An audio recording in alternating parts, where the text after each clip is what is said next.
My name is Trina. I'm from Respiratory Care, and I'm going to show you how to deliver a nebulizer.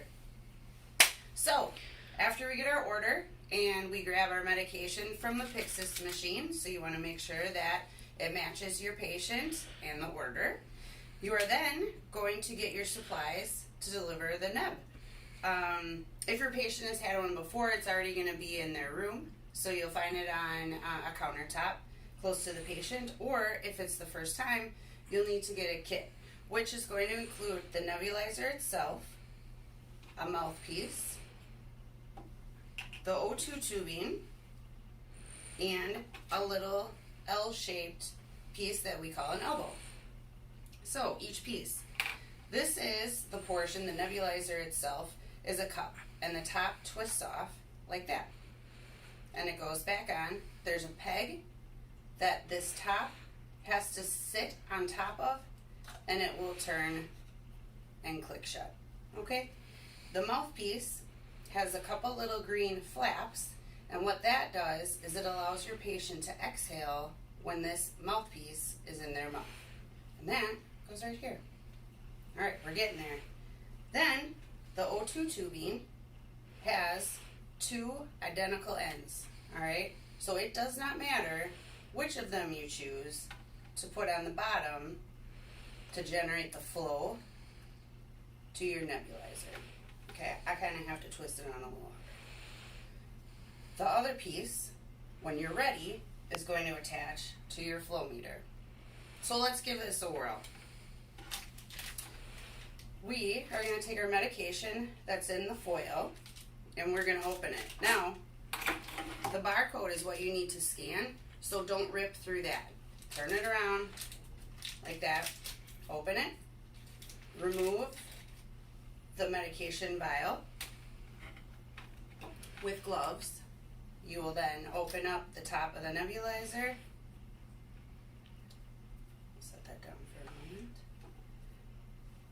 The medication has a twist top that comes off. We squirt that into the cup, also being mindful of where the mouthpiece is, because if you squirt it with the mouthpiece down, you're going to get wet toes. It comes right out. So we work with gravity. We're going to squirt it in like that, and we do the entire vial. Alright, there's our medicine. Now, again, the hole goes over the peg,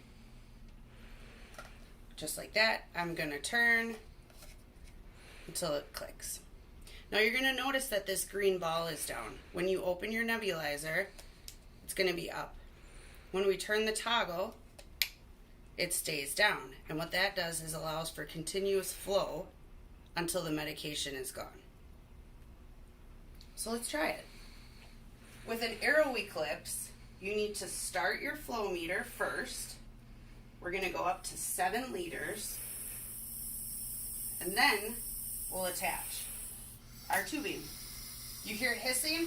Whoa, here comes the medicine. I'm going to hand this to my patient. I'm going to ask them to take slow, deep breaths in through their mouth, exhale however they please, and then we're going to monitor heart rate, respiratory rate. You're going to do a set of vitals, and you're going to chart them. Now let's say my patient has it in their mouth, and they're not breathing, or they're dropping it. They're dropping it like this. We've decided, okay, this mouthpiece is not going to work. We're going to turn it off, disconnect. I'm now going to use that elbow we talked about. Add that. And we can use, sorry for the twisting, the mask here that can then go around their head. Okay, so now let's try it this way. Again, we have our toggle turn, 7 liters, attach your tubing, and now my patient doesn't need to hold it. Do they have to breathe through their mouth, or can they breathe through their mouth or their nose? Any way they want to. They can breathe. As long as they're breathing, we're going to be okay. When your medication starts to sound like a sputtering, when your nebulizer is getting close to the end, it's going to go tss, tss, tss, tss. Let's see if I can make it happen. Do you see and hear how it like is interrupted? That lets you know that the nebulizer is done. Okay? So we're gonna turn our flow meter off. It's usually like 5 minutes or so. We're gonna turn our nebulizer off, disconnect here. We're gonna roll up our tubing. We're gonna, if they've had one before, we're gonna put this right back where we found it by opening up the cap. We typically are gonna have an area that we can let this air dry. So we're gonna set it down on the toweling that we would use for patients. We set that there. Clean up our mess. Again, you're gonna just chart your vitals. And if you have questions, RT is gonna be able to help you with any of that. Don't forget to listen to breath sounds. That's huge for us. You wanna know, is there anything we need to be aware of? Sometimes your patient's gonna be wheezy after. That's a good thing. That means that their diminished breath sounds have opened up to wheezes and they're moving air better. Okay, if you have any questions, RT's always available via Vocera.